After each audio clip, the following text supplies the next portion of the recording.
Happy Saturday morning, everybody. Herman, what the heck you doing, buddy? I don't know why I said that, just had to say it. All right, last night, Friday night, Tri-City Speedway in Granite City, Illinois. It was a good night, but it had a weird vibe. Now, this racetrack is run by Kevin and Tammy Gundaker, and they are wonderful people. I truly love them. They're great people. But this racetrack has a dark cloud over it. I told Roy last night, who helps me, I said, Roy, we need to get a father to come over and bless Tri-City Speedway. No rain, but out of nowhere comes this dark cloud, and like for 5 minutes just starts sprinkling, just a little bit of a delay. Then it's like, okay, we're going to race. Now in between here, we're keeping the car loaded, we're unloading a little bit, because if you know anything about dirt racing, you don't want to be caught with your car outside when a big rain comes. It becomes like Porky the Pig. Let's load the car up in the sloppy mud. Let me get my boots on. I'll tell you what, racing on dirt is awesome until it rains. Then like Brother Rusty says, it's like, what the f*** are you guys doing? Oh yeah, you think you're cool until you're stomping around mud, loading your shit up, and you get home and you're just wiped out. Look like an old pig pen. So I'm kind of unloaded, loaded, and all of a sudden, literally 10 seconds, not even 10 seconds, maybe 8 seconds worth of just catastrophic downpour. Rah! And it stops. Pop-up shower. Now, listen to this. Tri-City Speedway, Granite City, Illinois. Now, we're in the middle of July. They've only raced 2 times this year. They have been rained out every single Friday night. It's like, is this a joke? No, it's not a joke. It's true. It's real. It really is raining out every Friday night at Granite. We went over there like 2-3 weeks ago for a summer national race. Sunny, 100-degree everywhere, and I mean just pouring a black cloud right over the racetrack. 2 to 3 inches of rain in like 30 minutes. So we finally got it going last night, and we started front row outside in our heat. We won our heat. So when you win the heat, what that does is that puts you on, front row of the feature. The heat races are where it's at. So when you line up on the front row with your other competitor and you outrun him, that really helps. So we lined it up on the pole for the feature next to my buddy Ryan Hamilton. We took the lead. We led half the race, and some son of a bitch started getting on my inside. I'm like, I'm running pretty good. Who is this? Sure enough, our 8-time champion, Mike Harrison. He's so good. He is so good. He'd come by me, typical Mike, just ripping the lip like a 18-year-old kid. And he was just better than me. He drives better than me, and there's a reason he's an 8-time UMP dirt car champion. But he had to pass other cars too, because he started like next to last.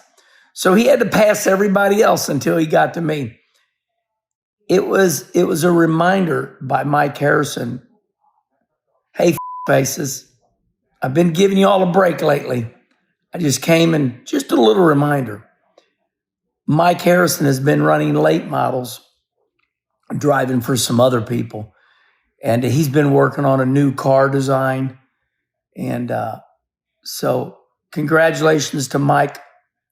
I never doubted you in a million years. Actually, I'm a big fan of his, and I help Mike every once in a while with some things. And You recognize talent. He's damn good. So we run second, and it was a good run for us. Okay. Out of nowhere, over the last couple of days on the social media site X, there's been a couple people concerned about me doing everything by myself. Made me happy. So it's kind of like Darrell Waltrip once said to me, "I'm worried about you." Well, I thought I'd turn it around and just say it right back to him. I said, "Well, Darrell, I'm very happy you're worried about me." He's like, you know, when people say, "I'm worried about you," you can take that two ways. You know, I'm really worried about you. They're either really worried about you or they're being a smartass. So people say to me, "You know, I'm really worried about you. I don't want you to wear yourself out. Where's all your help?" And, you know, part of me wants to go, "Well, nobody likes me. Everybody hates me. And you know what? I'm going to eat some motherfucking worms." So the real story, why nobody helps me anymore.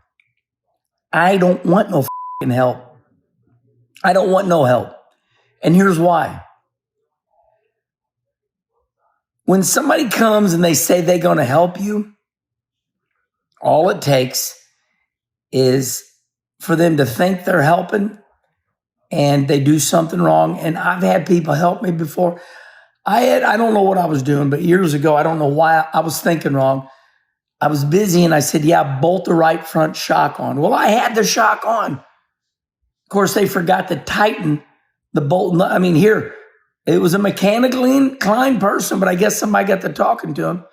I go on the racetrack, I don't get a little bit through the race and the shock falls off.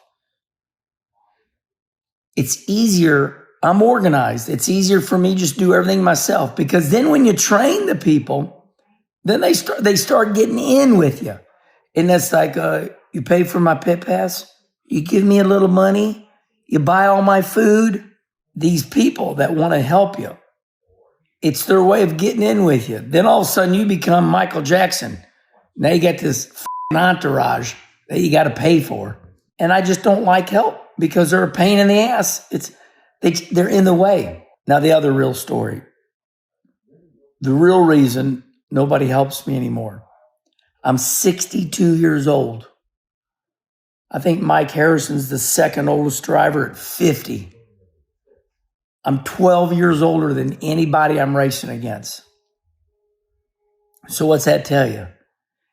Everybody that did help me, like Billy Smith, Billy's got bad arthritis. He's roughed up.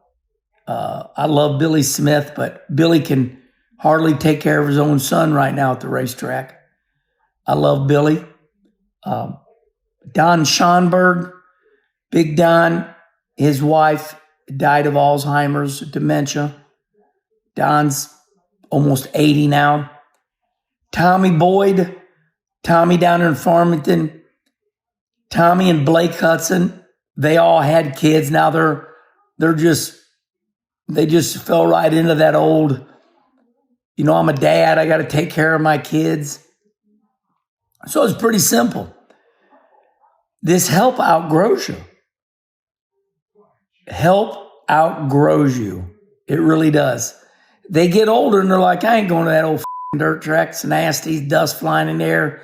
Get home at 1 and 2 in the morning." You even see it with Mike Harrison. Now, I'm sure Mike's not going to mind me saying this, but like, you know, Brett, his son, he's got a girl. She's pregnant. Mike's other son, you know, he's married, got a kid. All of a sudden, they all quit. They quit helping Mike Harrison too. Everybody just runs out of help. Everybody grows up. Dirt racing is a young man's game. And not just as a young man game. You need like vagabonds to help you. It's a dirty sport. It's late at night. You're dirty. You're nasty. You're shitty. You gotta love it. You gotta love dirt racing. And I love it. I love it. I really love it. So hopefully, told you what happened last night and told you why I don't look for help. They just up, or you spend your whole night telling them how to do it. And then I told you, these dirt late model racers, they can't find any help either. And when you find them, they bitch and moan, all that. Dirt racing is for a different breed of people. Different breed of people. All right, everybody. Have a great Saturday.